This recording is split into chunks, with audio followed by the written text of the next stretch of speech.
जादुई घास का घर और कूलर फ्रिज। बहू, ये रात की बची हुई रोटियां कहाँ लेकर जा रही है तू? माँ, ये नदी किनारे भूखी प्यासी मछलियां रहती हैं, मैं उन्हें ये रोटियां दे देती हूँ, इससे उनका पेट भर जाता है। वैसे भी रात को मैं सभी की रोटियां बनाने के बाद एक रोटी एक्स्ट्रा बनाती हूँ। ये तो अच्छा काम है बहू। चलो, अच्छी बात है, तुम्हारे सहारे से भूखी मछलियों का पेट भरेगा। सरिता अपने घर में हाथ वाला पंखा हिलाते हुए वहां से चली जाती है। इसके बाद पुष्पा 2 मटके उठाती है और उन्हें सिर पर रखकर नदी के किनारे के लिए निकल पड़ती है। आज तो बहुत गर्मी है। आज की रात पता नहीं नींद कैसी आएगी। इतनी कड़ी धूप में ऐसा लग रहा है जैसे बदन जल रहा हो। हालांकि घर से नदी ज्यादा दूर नहीं थी, लेकिन गर्मी की वजह से नदी किनारे तक पहुंचने में बहुत परेशानी होती है। जैसे पुष्पा नदी के किनारे पहुंचती है, वो सबसे पहले दोनों मटके पानी के भर लेती है। चलो, पानी तो भर लिया, अब ये रोटियां मछलियों को डाल देती हूँ। पुष्पा मछलियों को रोटियां डाल देती है, जिसके बाद वो आसपास टूटे फूटे बर्तनों को इकट्ठा करके उनके अंदर पानी भर के रख देती है। ये पानी उन प्यासी पंछियों के काम आएगा जिन्हें बहुत प्यास लगती है। गर्मी में इन बेचारे पंछियों को कम से कम पानी तो मिलेगा। पुष्पा एक मटका अपने सिर पर रखती है तो दूसरा अपने हाथ में, जिसे वो कहीं भी खाली बर्तन दिखाई देता तो उसमें पानी भर देती। इसके ऐसे करने से बहुत से प्यासे पक्षियों को पानी मिल जाता है। चलो, जैसे तैसे करके घर तो आ गई। पुष्पा ने अपने घर के आंगन वाली दीवार पर भी छोटे छोटे बर्तन रखे थे और वहां भी पानी वो डाल देती थी और बचे हुए पानी को अपने आंगन की जमीन पर फेंक देती है, जिससे जमीन गीली हो जाती है। इस बंजर जमीन को भी प्यास लगती होगी, बेचारी धूप में पूरी तरह सूख गई है। सभी को पानी देने के बाद एक मटका पुष्पा घर के अंदर पानी लाकर रख देती है। माँ, पानी दो ना, बहुत तेज प्यास लग रही है। मेरे बेटे को प्यास लगी है, अभी देती हूँ पानी। पुष्पा अपने बेटे राजू को पानी पिलाती है। पानी पीने के बाद राजू कहता है, माँ, हमारे घर में फ्रिज और कूलर क्यों नहीं है? हम नदी का आया हुआ पानी मटके में डालकर ठंडा करके क्यों पीते हैं, और ये पानी उतना ठंडा भी नहीं होता। अरे बेटा, तुम्हारी माँ कितनी मेहनत करके पानी लेकर आती है, फिर उसे मटके में रखकर ठंडा करती है, और ये मटके का पानी बहुत स्वस्थ और अच्छा होता है। फ्रिज का पानी अच्छा नहीं होता। आप झूठ बोल रही हो, सारी दुनिया फ्रिज का ठंडा पानी पीती है और आप लोगों की एक फ्रिज और कूलर ही नहीं ला सकते। घर में बहुत गर्मी लगती है, रात भर नींद नहीं आती। राजू की ये सारी बातें सुनकर सरिता और पुष्पा महेश उदास हो जाते हैं। चिंता मत कर बेटा, एक दिन हमारे घर में कूलर और फ्रिज जरूर आएगा, ये मैं तुझसे वादा करती हूँ। पुष्पा अपने पति की कमाई में कुछ पैसे जोड़ने की कोशिश करती है, लेकिन घर खर्च की वजह से एक भी रुपया नहीं बच पाता। पुष्पा, ये लो पैसे, घर के लिए राशन ले आना। अजय, ये क्या, मात्र 1000 रुपए? इसमें क्या ही होगा? घर का राशन डलेगा या फिर राजू की फीस जाएगी? इतने कम पैसों में तो कुछ भी नहीं हो पाएगा। तुम तो सब जानती हो ना, कैसे मजदूरी करके मैं ये पैसे कमा रहा हूँ। अगर ये भी नहीं मिलेंगे तो हम लोग भूखे मर जाएंगे। इस महीने राजू के स्कूल की फीस भी मत देना भूलना। कोशिश करूंगा अगले महीने दोनों महीने की फीस दे दूं। ये सुनते ही राजू कहता है, नहीं पिताजी, अगर ऐसा हुआ तो मैं स्कूल नहीं जाऊंगा। वैसे भी स्कूल में जो बच्चे फीस नहीं लेकर आते उन्हें जमीन पर बैठा देते हैं। जमीन पर बैठने पर फर्श बहुत गर्म लगता है। मैं स्कूल नहीं जाऊंगा। ये सुनकर रवि और पुष्पा को बहुत बुरा लगता है। आखिर में भी वो कर ही क्या सकते थे। उनके रोजमर्रा की जिंदगी भी बहुत मुश्किल से कट रही थी। ऊपर से गर्मी ने अपना कहर अलग से बरसा रखा था। ऐसे ही कुछ दिन बीतने लगते हैं, जिसके चलते अब राजू स्कूल भी आना छोड़ देता है।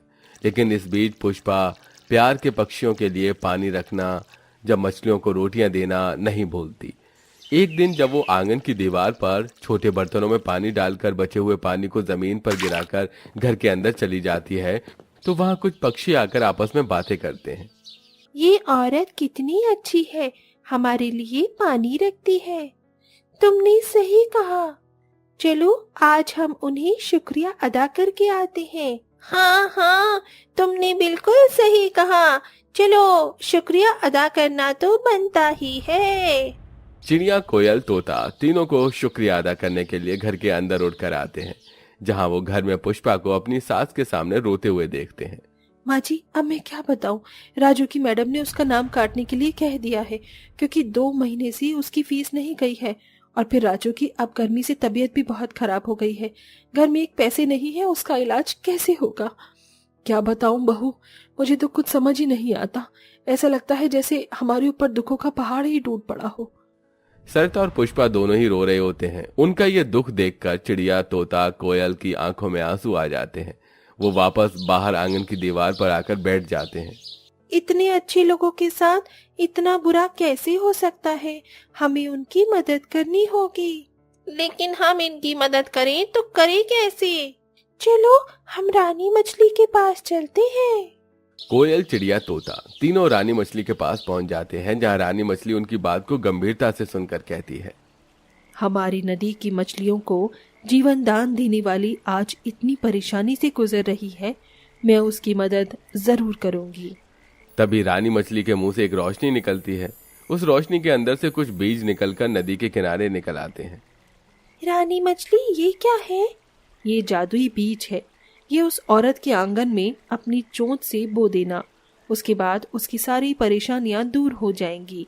ये काम आज रात के अंधेरे में करना। इस तरह रानी मछली के कहने पर जब रात को पूरा गांव सो जाता है, चिड़िया, कोयल, तोता तीनों अपनी चोंच में भरे हुए बीजों को आंगन में बो देते हैं। रात भर उन बीज के रहने से पूरे आंगन में बड़ी बड़ी हरी हरी घास उगाती है। जब अगले दिन सवेरा होता है तो पुष्पा वो सभी घास देखकर हैरान रह जाती है। हे मेरे भगवान, कहीं मैं सपने में ही तो नहीं हूँ? क्या मैं अभी भी सो रही हूँ? ये कैसे हो सकता है? कल तक मेरे आंगन में बंजर जमीन थी, आज उस जमीन पर इतनी हरियाली घास कैसे उगाई? पुष्पा जब उन घास को छूती है तो वो बहुत ही ठंडी ठंडी होती है। अरे ये क्या, ये मेरे ही घर का आंगन है। हाँ माँ जी, सही कहा आपने, ये हमारे ही घर का आंगन है। मुझे भी विश्वास नहीं हो रहा। हरी हरी घास देखकर पूरा परिवार हैरान होने के साथ साथ खुश भी बहुत होता है। बहुत चमत्कार ही हो गया। चलो इस ठंडी घास के सहारे कम से कम घर के अंदर ठंडी ठंडी हवा तो आएगी। माँ, मैं ठंडी घास में से ये सोच रही थी कि क्यों ना मैं इस हरी घास को हमारे घर पर लगा दूं। जितनी ये हरी भरी ठंडी घास है, इतना ही ठंडा हमारा घर भी हो जाएगा।